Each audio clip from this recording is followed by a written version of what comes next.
Yeah, spectrophotometer you can use to measure nucleic acids and proteins also. I think you have seen how the spectrophotometer will help to quantify the proteins, especially UV spectrophotometer. How to use as proteins you can are absorbing the UV light at 280 nanometers at the wavelength, so you can use that wavelength light, that is it comes under the UV range. So to see the absorbance, based on the absorbance you can predict the calculate the protein's concentration without any colorimetric method, without mixing with any chemical, just directly proteins you can do it. um, but that is proteins that is having a limitation. Maybe you can understand, I think somewhere here in this slides also we'll see the protein spot also. But mainly how we can use the nucleic acids to measure the concentration. For every step of the cloning you need to understand what is the concentration of the nucleic acid, either plasmid DNA or genomic DNA or just PCR amplified DNA. So for cloning or any other purpose you are handling, so like protein, every step you need to do the quantification. Here also you need to do the quantification. What is the quantity of the either DNA or RNA? So you use UV spectrophotometer. So now very sophisticated methods are instruments are there, though the principle is same, but sophisticated instruments like nano drop. So you don't need to use a cuvette, and you don't need to add the nucleic acid DNA sample with any water solvent to measure the OD or null. Just take 1 microliter, put on the station and close it, and put the button. It will just give you everything. So it will measure the optical density, absorbance at optical density, and then based on that it will give you the the the estimated DNA or RNA concentrations. Okay, but whatever it is sophisticated method, it is better to understand the actually concept behind it, how it works. So that is what we are going to understand now. See, we do have the all nucleotides are having bases, irrespective of DNA or RNA, either ACGT or ACGU in case of DNA or RNA. So these nucleotide bases, if you see, they are having the structures like rings, right? Benzene ring kind of thing. So those having alternative double bond and single bond, if you see the structure. So these double bonds are the one responsible for this absorbing the light, UV light, and such ring structures. Each of the four nucleotide bases has a slightly different absorption spectrum, and the spectrum of the DNA is the average of them. So this is the spectrum. How? So if you take this range from the 220 to 300, but remaining ranges, it's not much absorbance there, insignificant any absorbance, but you can see the significance absorbance at 260, around 260. A is around slightly less than 260, and G is a little less, and I mean before 260 and above 260, so an average 260, and T is exactly 260, and C is slightly higher than 260. So an average, so all nucleic acids will be having ATCG, so you can take the average as 260 nanometers is the average we take for the measuring the optical density, absorbance at optical density 260 nanometers. And these are the molar extinction coefficient of the bases adenine, cytosine, guanine, and thymine. So that molar extinction coefficient at OD at 260, 15,200, 7,000, 12,000, and 8,000. And double stranded DNA is a dynamic structure, but this is not a static entity. So if you see physiological um, atmosphere, uh, in the cell, in the nucleus, wherever the DNA is not always very static over there. So it usually it will be present as a dynamic. Sometimes it will be having unwinding and winding. So those things used to be happen. The two strands are held together by non-covalent interaction, that is hydrogen bonds. All of you know A and T and C and G are linked with hydrogen bonds, either two or three. A and T are two, C and G are three hydrogen bonds. The energy of these interactions allows the helix to come apart quite easily at physiological temperatures. Because it's not a Hello, strong. sir. Yes. Sorry for interrupting, but you didn't screen share. Didn't make the screen share. Oh, I didn't screen share. Ah, okay.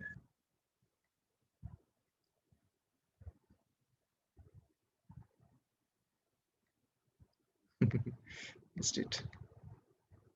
Okay, sorry. Okay, I'll show you from the beginning. Mm, So ATCG or ACTGTU, I mean ACGT in the DNA, ACGU in RNA, and these are the peaks. So different the nitrogen bases of the nucleotides are having a slightly different from the 260, but on average 260 is the one the maximum absorbance of the DNA or RNA, and these are the extinction molar extinction coefficients of each basis. Um, so A and T in having the together by two hydrogen bonds, and CNG three hydrogen bonds. And because of just a hydrogen bond is not very strong bond, so at physiological temperatures it can go unwind and wind. I mean it's separate and again anneal back. So double stranded versus single stranded nucleic acids. So see, the absorbance is only mainly by the nitrogen bases present in the nucleotides, right? So when it is present as a double-stranded DNA, some of the nitrogen bases may not able to absorb the light because of the hindrance between each other. And if it is present as a single strand, so a maximum it can absorb. So what it concludes, what it will give us information. So let's say 1 microgram of DNA is present, 1 microgram, two tubes. One tube it is present as a single stranded DNA. So whole 1 microgram is a single stranded DNA. In another tube, 1 microgram DNA but double stranded DNA. So which one will absorb more the light? The single stranded DNA, because of no, there is no overlapping. So all new nitrogen bases are exposed to the light, and more absorbance will be there. So that one we call as hyperchromicity. This transition can be followed by the increase of the absorbance of the UV light by molecule as it goes from helix to random coil. This is called as hyperchromicity. So this is what, when you take uh, the native, the green one, the double stranded DNA. So at 260, this is the absorption somewhere around 1 or something, slightly less.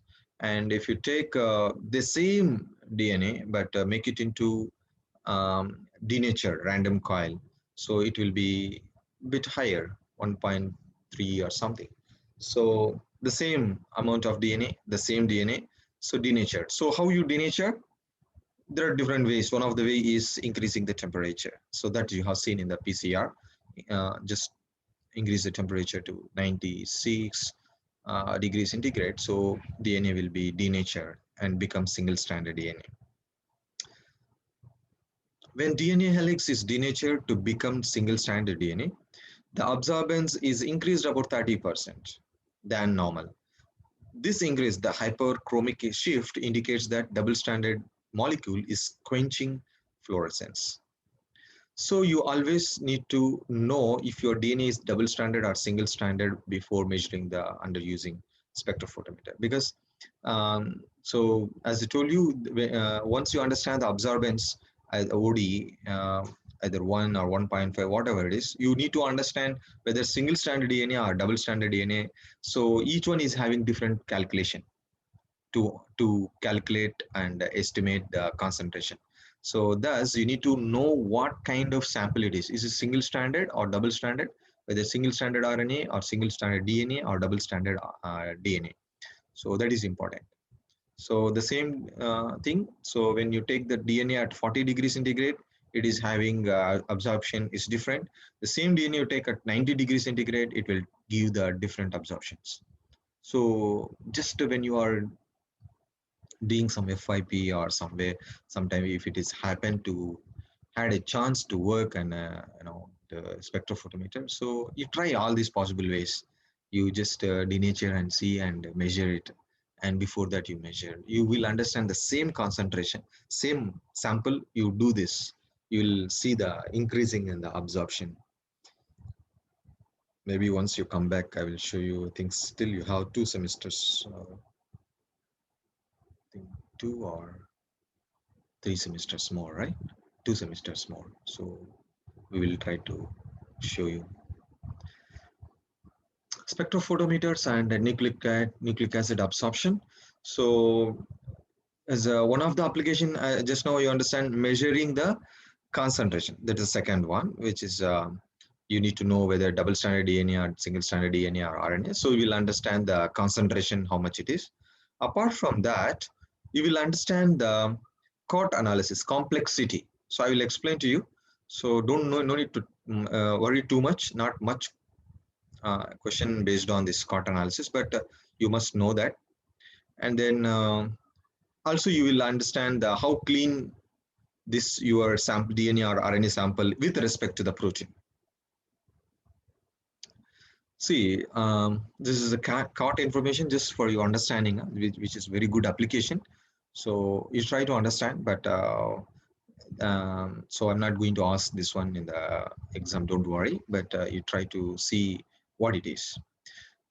See, this is the temperature at a different temperature, and check the absorbance. So at normal temperatures, it is having some absorbance, and at increasing temperatures, it start increasing the absorbance, and it will reaches the maximum. So what it does mean, what is mean this? So here the double stranded DNA, and it is becoming single stranded, and it fully single stranded at high temperatures around 90 or 95 degrees centigrade. So TM, melting temperature, will be, we measure for any given DNA in the middle of this log curve. So middle of the curve, where half of the DNA present as the double stranded, half of them are in a single stranded. So that temperature we call as melting temperature of that particular DNA or RNA. This picture is not clear. The same thing actually here. Okay, so G and C together with 3 hydrogen bonds, and A and T with the 2 hydrogen bonds. Okay, so if you take the different genomes and their melting temperature, TM, just now I told you, right? So where the temperature, melting temperature is the temperature where 50% of the DNA is melted down to double stranded to single stranded DNA. So if you take E. coli, E. coli is when where the percentage of guanine and cytosine, GC is 50%. That means AT is also 50%. That means E. coli is having all the nucleotide almost the same composition, and it is having melting temperature around 89 or 88 something here. If you put exactly around 90 or just slightly lesser than 90. And some of the different genomes, if you take S. pneumoniae, which is having 40% of the guanine and cytosine. What you understand, 40% of the GC, that means 60% will be AT, right? If you take 40% of GC, that means 60% AT. So which is more stronger, AT bonds are stronger or GC are stronger? GC. Very good. So that means when you want to break the GC or AT, so GC breaking require more energy and you require more temperature. It's understandable, right? So thus, when the GC is less, so you need less temperature to melt it. So that's why this S pneumonia is melting temperature is around 85 something. Yeast is much lesser because the percentage of GC is much low. Bacteriophage T4 is around 30 plus of the GC, so it is having less TM. And go further, Serratia is having around 60% of GC that require more temperature to melt it. So TM is much higher than 90. And M fly is just having around 70% of the GC, which required more than 95 degrees centigrade to. So this is what also you can understand based on the uh, curve of the absorbance of the genome. If you don't know anything about it and just you have a genome and just measure the absorbance at different temperatures and draw it and try to measure the TM measuring, you no need to know before. Just you need to just draw and check, take the middle of the log curve, and then you can understand what is the TM. So based on the TM, you can estimate that what will be the composition of a given genome, even though you don't know anything. You can understand what will be the GC content and AT content of the given genome. So that is also one of the application. And yeah, this is the COT analysis I told you. See, if you have a mixture of single-stranded DNA, a lot of single-stranded DNA, but after denaturation, but they have some partners. So this one have complementarity with this, the purple, light purple, and dark purple, uh, dark green with the light green, and dark blue with the light blue. So it is having, but you have all mixture first at a denatured time, and then go for the annealing. When you annealing mean you have to reduce slowly, reduce the temperature. So at a high temperature around 96 degrees centigrade, the DNA will be like this. All will be separated. All the DNA will be in a single stranded. And when you are lowering the temperatures, so different DNA molecules will anneal at different temperature. That is what you understand in the PCR, right? So whatever the thing, but whether it is annealing rapidly or it taking more time, or it's very slow, based on that, so you can understand how is your complexity of the sample. So if you have more complexity, so it takes more time, it will go. So because this purple is surrounded by so many other molecules, the dark purple, and you need to find the this light purple one, that is its complementary sequence. One in thousand or something it is present, let's say. It takes some time to go and find it. But this dark green color one, which is let's say it is having whole sample is having only that molecules, and when you while annealing, so surrounding any 50% of the things is it's complementary, so it is going to be rapid. And if you have only few of the kind of molecules, not fully different, so it will take intermediate time. So what you can understand, so you can understand that by measuring that after denaturation, the you can see the absorbance, and while annealing you can measuring the absorbance. While annealing you can take the absorbance and see intermediate time, and how long it is taking. So if it is taking too long time to become anneal, so how you can understand anneal? Because it will become it will quench the absorbance. So the double stranded DNA absorbance, you can see the absorbance will be lowered. Okay, so that lowering, it is taking too long time. That means your DNA sample is having a lot of genes, a lot of fragments, and it requires some time for go on annealing. So if it is immediately getting reduced, absorbance, that mean it is getting immediately annealed, that mean it is having only one gene PCR product, so it is just easy to go and anneal, so that is rapid. So if it is intermediate time, it is having some different kinds of molecules, but not very high.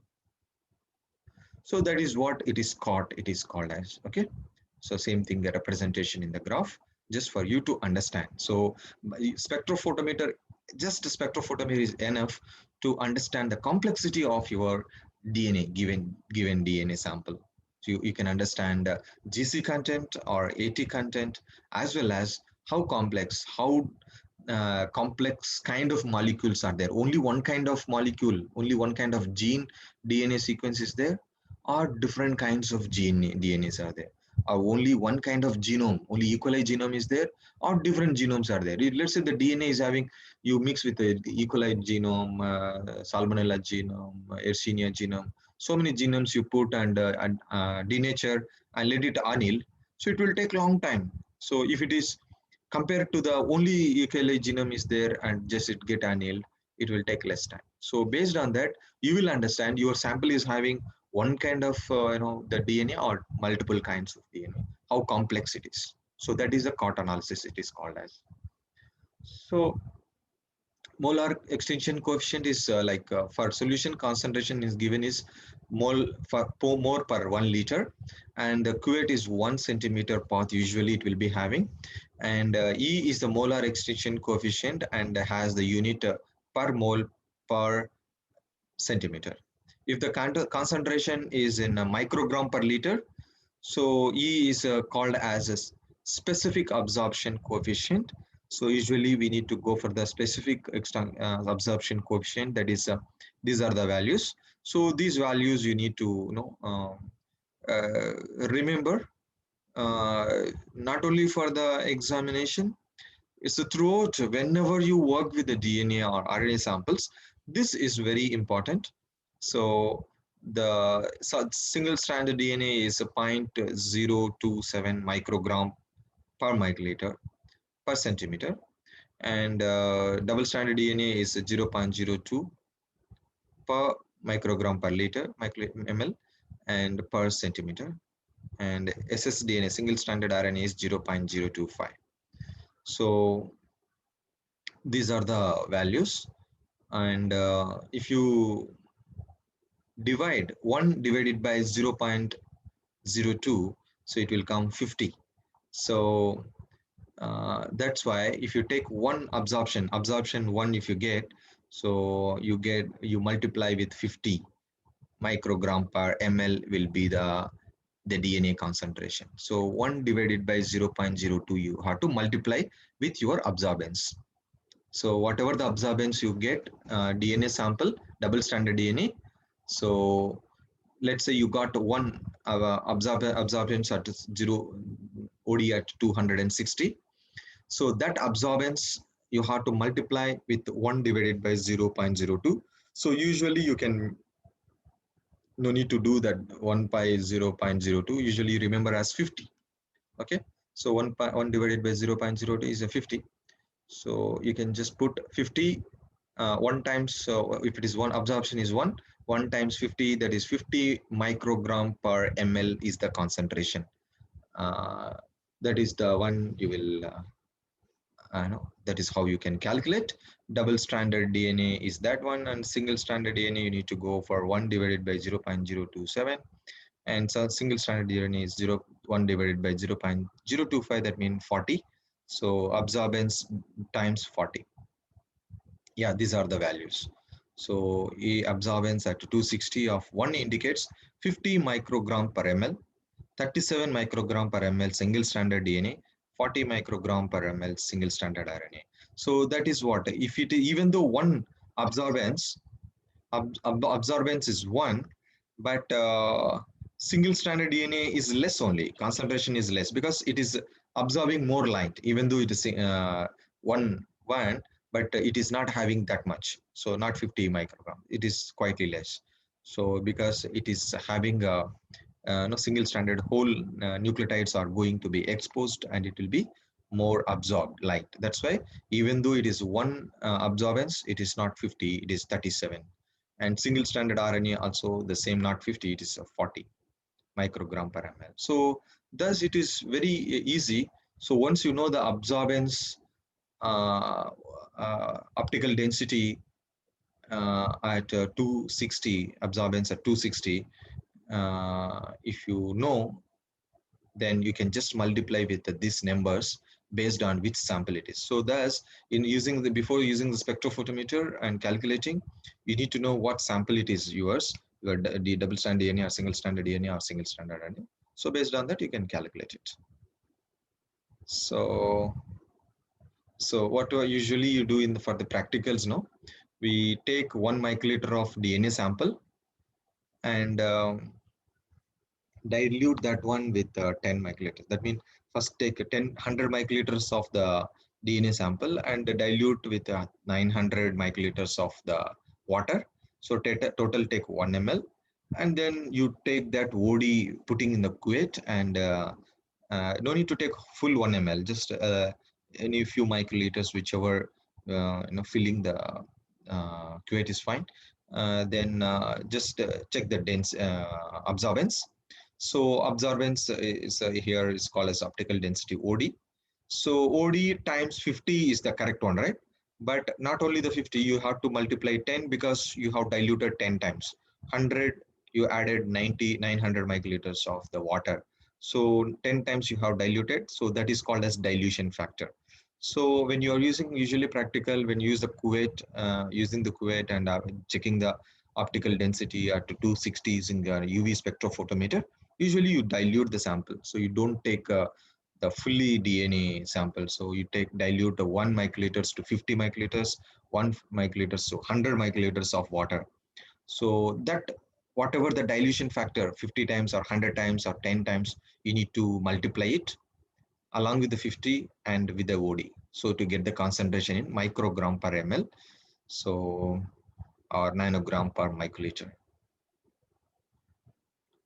So let's say you have got uh, 1 microliter you have taken and diluted to 100. That means 99 microliters of water you have added, and the OD you got 0.4. So what you have to do, 0.4 multiply with 50 times 100. 100 is the dilution factor here.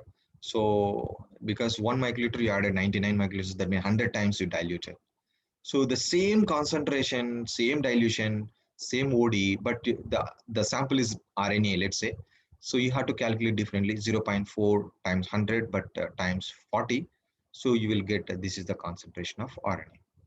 So that is how you can check the concentration of the unknown RNA or DNA using the absorption at OD 260 nanometers.